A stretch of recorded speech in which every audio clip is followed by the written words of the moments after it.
The upsharon is a ceremony that marks a little boy's third birthday.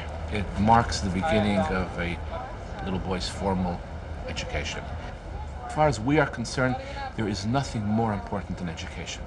The Bible talks about a human being, as referring to a human being as ki ha'adam etz hasada. The man is compared to a tree in the field.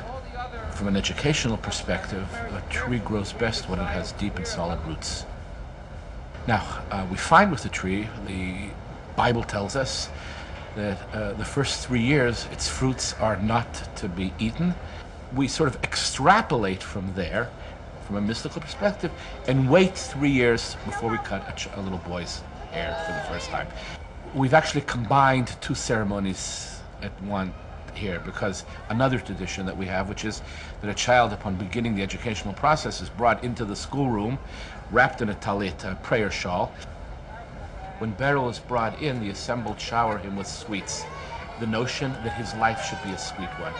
And a chart with the Hebrew alphabet is placed before the child, and the teacher will take some honey and smear it on the first letter of the alphabet and let the child lick from the honey, symbolizing the notion that learning is a sweet experience. Learning is a delightful experience. Yay, yummy!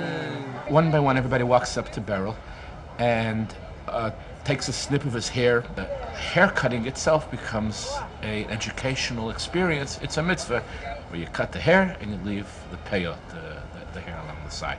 And the central message here, that every aspect and every element of our lives ultimately can be endowed, and therefore must be endowed, with a higher and divine purpose. So that even a haircut acquires a, quote, religious significance.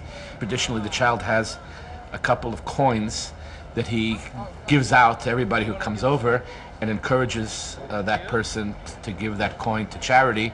In fact, what he or she simply is really doing is tzedakah, righteousness, the right thing, the proper and appropriate thing. Thank you.